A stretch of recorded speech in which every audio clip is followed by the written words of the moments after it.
Kamusta mga kaibigan? Naway kapayapaan ng Panginoon ay sumainyo. Ayos lang ba kayo? Nasa ikapitong araw na tayo ng 7 araw na panalangin para sa tagumpay mula sa Diyos. Salamat sa iyong patuloy na pagdalo hanggang ngayon. Alam ko na 7 araw, Buong linggo tayo nagsama-sama sa paghahanap sa Diyos. Alam ko ring ibinahagi mo ito, kaya gusto naming magpasalamat at ipaalala na ang lahat ay magtutulungan para sa iyong kabutihan. Pangako ito ng Panginoon sa atin. Amen ba? Mahalaga na dito natin narinig ang salita at nagdasal. Kailangan magkasama ang dalawang ito sa buhay.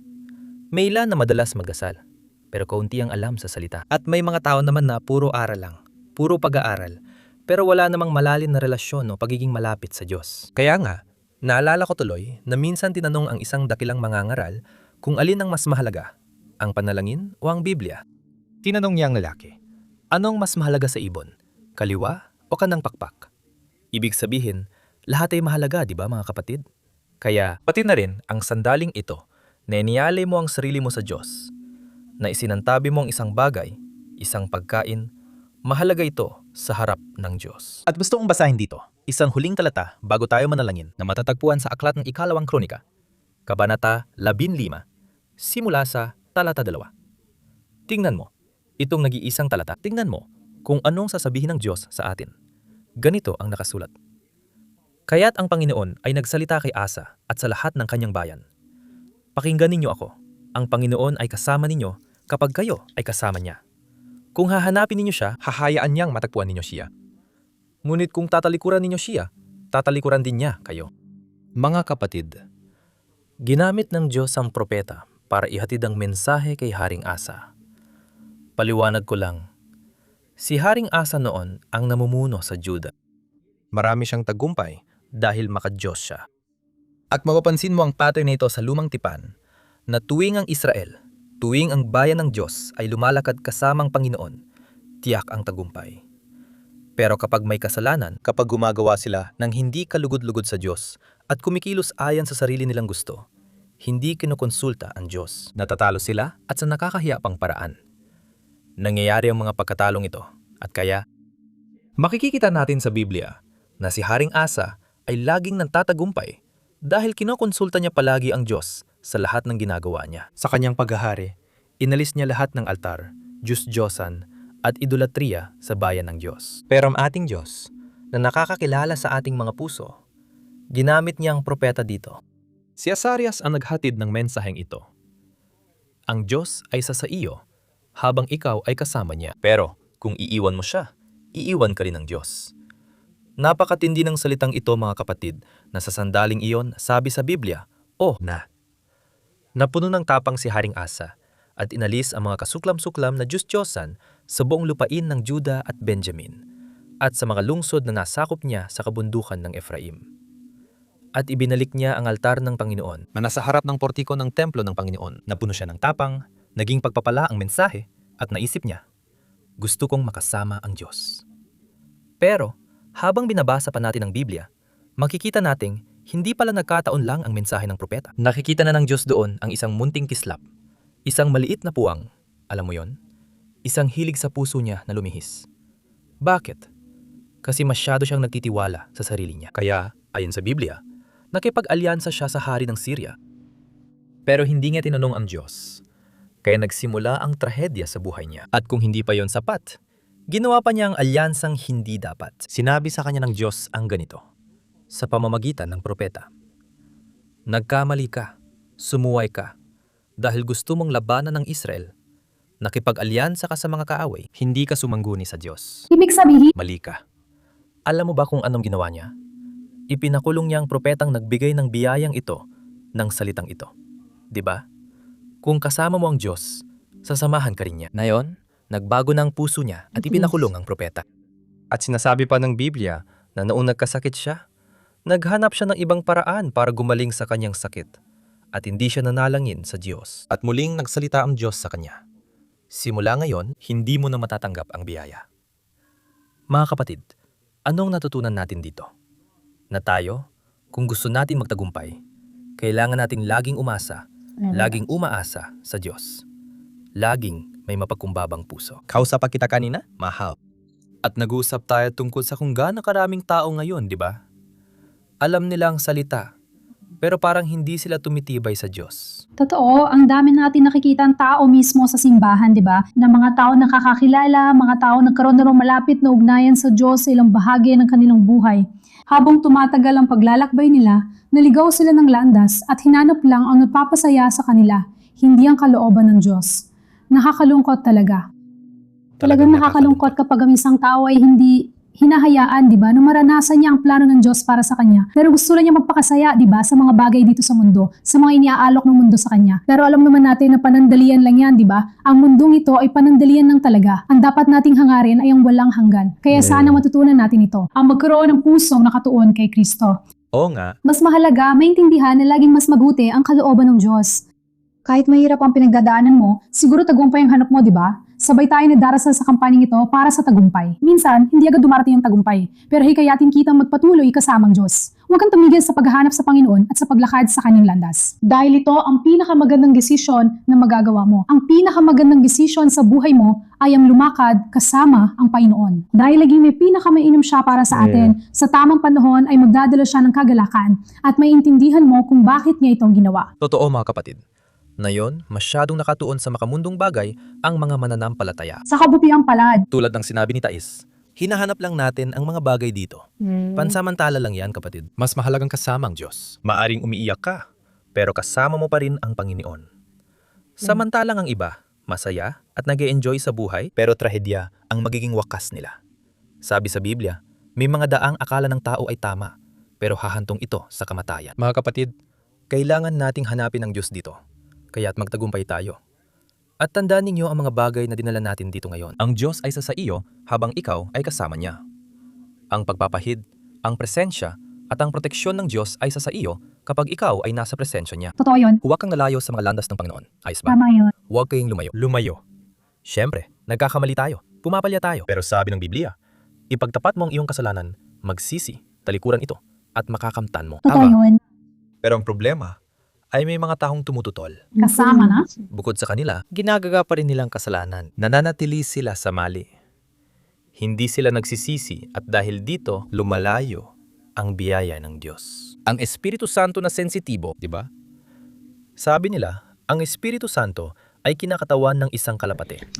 At hindi yun basta-basta dahil ang kalapate, ito ay napakasensitibo. Napakadalisay nito.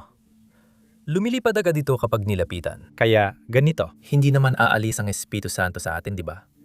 Pero kailangan pa rin natin ang kabanalan. Oo. Kailangan nating hanapin ang kabanalan. Walang makakakita sa Panginoon kung walang kabanalan.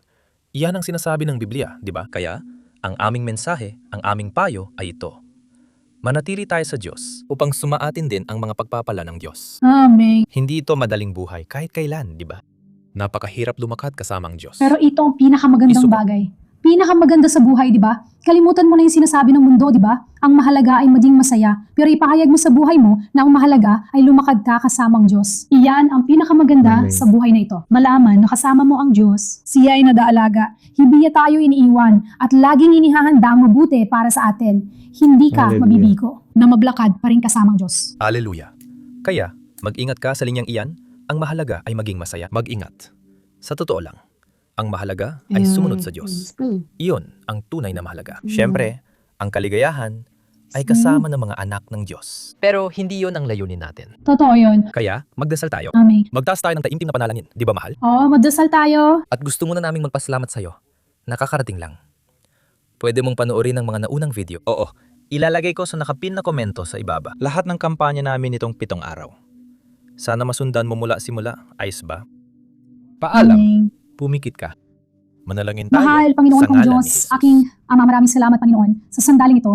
Ama, hinihiling ko po sa inyo para sa bawat buhay, Ama, na narito kasama namin, sumusubaybay sa panalangin na ito, sa mensaheng ito. Naniniwala ako, binibisita mo ang bawat isa sa kanila, Amen, Panginoon. nang iyong kapangyarihan at biyaya ay umabot na sa bawat isa, O Ama. At Ama, naway lubos mo silang daluin at ituro ang tamang landas sa kanila. At ipakita, Panginoon, kung anong hakbang ang dapat nilang gawin. Naway dalhin mo ang kapayapaan, ang kagalakang ito, At gabay para sa bawat isa sa kanila upang sila ay makanatiling matatag sa Panginoon Ama, ilagay. Hipuin mo. Ituon ang Panginoon, puso sa ang mga iyo taong ito upang ang iyong kalooban, Ama, sa na pangalan ni mabuti, na perpekto, na kaaya-aya ay maganap sa buhay na iyong mga anak. Sa pangalan ni Jesus, O Ama, O Ama, gawin mo ito. Gawin mo Panginoon. Tuparin mo ang iyong Sige. naisan yung kalooban Tingnan natin kung sa anong pangalan gagawin ni niya. Jesus, O Ama. Alleluia. Hallelujah, Ama o Diyos banal. Diyos, Tapat inilalagay at namin sa harap makapangyarihang mo, Ama, bawat tao. Bawat Salamat, taong kumakatawan Ama. sa isang O pamilya rito, Diyos, Panginoon. Diyos.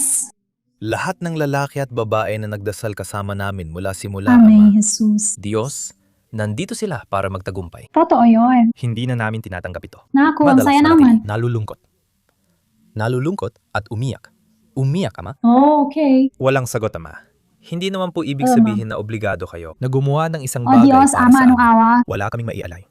Wala kaming maialay, Uy, tingnan mo yung Lahat upuan. ay dahil sa biyaya. Anak dahil ng sa awa. makapangyarihang Panginoon. Naniniwala kami na ikaw O ang Diyos. Jesus, na siyasatin nagbibigay mo tagumpay ang sa iyong tahanan bayan, ito. Panginoon. Naniniwala Pagpalain ka kami ng kapag Diyos. kami ay kasama Gumawa mo ako ng post na ganito. Binubuhos ng Panginoon ang biyaya. At Iyan ang iyan dalangin ang namin, hinihiling Ama. namin sa iyo. Napakaraming Oh, kahilingan sa pangalan ni Diyos. la. Maraming kahilingan, Ama. Alam mo ang kapayapaan. Alam Maraming mo ang tao ang kapayapaan ng nangangailangan, bawat O puso. Diyos, ng salita. Alam mo Nangangailangan ang ng pagsubok direksyon. ko, Ama. Nangangailangan Oh, ng Jesus. karunungan.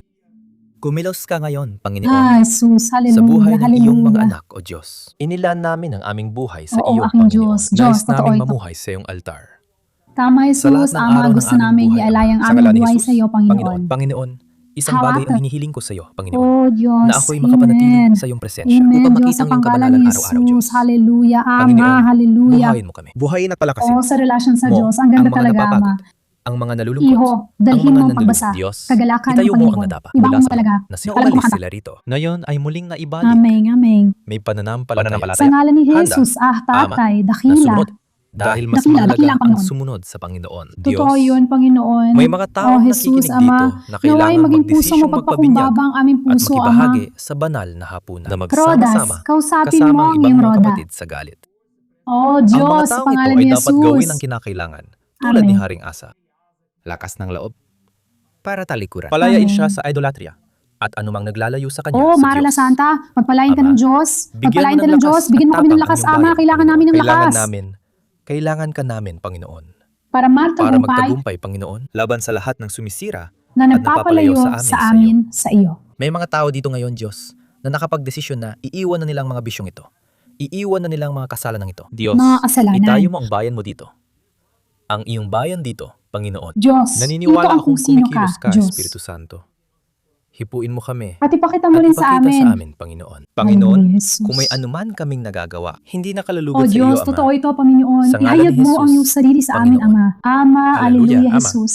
Ikaw, Panginoon, tunay at makapangyarihang Diyos, anak. Ama, ikaw ang Diyos ng ganap na gawa at tumutupad sa iyong salita. Sa tamang panahon, tutuparin mo ang bawat salitang ibinigay mo. Naway ikaw, Ama, ang Diyos, sumiyasat sa bawat puso. Ama, ito na ang huling araw ng kampanya. Naniniwala ako, Panginoon, na ikaw ay Panginoon. nakipag-usap na. Kasama Oo, ka Ama. namin sa lahat ng mga araw na ito, o Ama, at naniniwala kami sa iyo. Tagumpay ng O Panginoon, Panginoon, aming ipinapahayag inaangkin namin ngayon. ito, Ama. O Ama, pinipipili pangalan namin ang ni masasamang Jesus. atake sa Sa isipan ng pangalan mga ni anak na Jesus, hindi nagtagumpay, O Diyos. na ang Diyos ay hindi nagbigay ng tagumpay at walang nangyaring kahit ano sa mga araw na ito. Tinatanggihan namin sa pangalan ni Jesus. Panginoon, ikaw ang Diyos ng tagumpay at ginagawa mo ang lahat sa iyong perpektong panahon, Ama. Naway luminis ang aming puso. Ama, O Diyos, bigyan mo totoo kami ito, ng Ama. tapat na puso na mabigay lugod at lumakad magbigay kasamang Panginoon. Panginoon, lumalapit kami sa iyo at humihiling na Nais kapayapaan na ang pamilya, Ama, maging isang pamilyang nabago, isang pamilyang nakatuon sa iyo. Kaya't ipinapahayag namin, O Ama, para sa amin, Panginoon, magkaroon. Maawa ka sa amin, O Ama, dahil kami nagkukulang at makasalanan. Panginoon, ikaw ang Diyos na nagmamahal at maawain. Siya sa timong aming puso at dagdagan ng aming pananampalataya, Ama. Kailangan namin ng pananampalataya, Ama, para magpatuloy, lahat ay nagbumula sa iyo. Pati ang pananampalataya ay galing sa iyo. Panginoon, O Ama, kami ay nananawagan na palakasin mo ang aming pag-asa, ang aming hininga, ang aming tiwala para magpatuloy kami, O Ama, sa pagmartsa, Ama. Apunta. Pes, O Ama, ang kaaway ay bumagsak na. Ngayon, Ideklarang ideklara ito mo sa sa iyong buhay buhay, bumagsak ang Bumagsak lahat ng sa lupa, kasamaan, lahat ng lahat ng kasamaan. kasinungalingan, dahil Ang ang kaaway kaaway ay ay sinungaling. ibinigay na ng Diyos ibigay na ang ng Diyos tagumpay ang sa iyo. tagumpay sa iyo. Kasama mo siya. siya.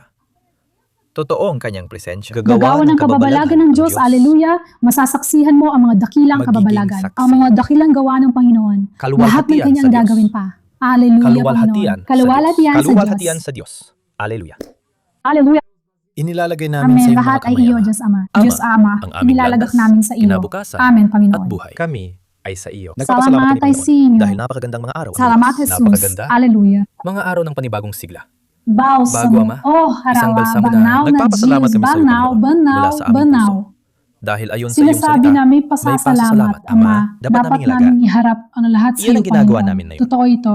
Hinihiling ko sa iyo, At hinihiling ko Diyos, sa iyo ng kapayapaan na higit pa sa anumang pag-unawa. Dumating nawa sa bawat isa sa iyong mga anak, naway magkaroon sila ng kapayapaan. Simulan mo, Oo, Ama, kaya mo ito. Alisin mo, Dalhin mo gamit ang ang kagalakan. Dalhin Panginoon, mo ang iyong alisin mo, presensya. gamit Dalhin lahat mo ng ang sakit. mga halik, mga Nawang halik. ibigyan ng Oh, Panginoon ng Jesus, kapayapaan lahat ng ang lahat tao. ng nahihirapan. Sa pangalan ni Jesus. kami nananalangin at nagpapasalamat. Nagpapasalamat Amen. kami. Walhati sa Diyos. Amen. Luwalhati sa Diyos. Mga kapatid ko, tingnan ninyo. Sobrang saya ko pagpapala ito, di ba? Mahal. Isang biyaya Isang talaga yakap. ito. Papuri sa Diyos. Nagsimula na siyang kumilos. Ideklara mo yan sa buhay mo. Angkinin mo ang salita. Tanggapin ang tagumpay Papuri mula sa sa Diyos. Amen. Mga kapatid, ganito. Pwede kang bumalik sa simula. Iwan ko ito sa ibaba para mapanood mo. Ayos ba? Huwag kalimutang ibahagi at tandaan. Araw-araw tuwing 3:00 ng hapon, may iba't ibang nilalaman ako. Mga usaping araw-araw, batay sa Biblia. Manatili sa channel at subaybayan ang panalangin sa umaga at gabi. Tayo ay maglakad ng magkasama. Huwag kang maglakad mag-isa ha. Dahil ang mananampalataya ay dapat maglakad ng magkakasama, di ba? Nagkakaisa ang maliliit na patpat, di ba? Dapat magsama ang maliliit na patpat para magliyab, Amen. para kumilos ang Diyos. Amen. Pagpalain tayo ng Pagpalain tayo Diyos, ng mga Diyos. kapatid. Mahigpit na yakap. Manatili ka sa kapayapaan ng Panginoon. Amen. Amen.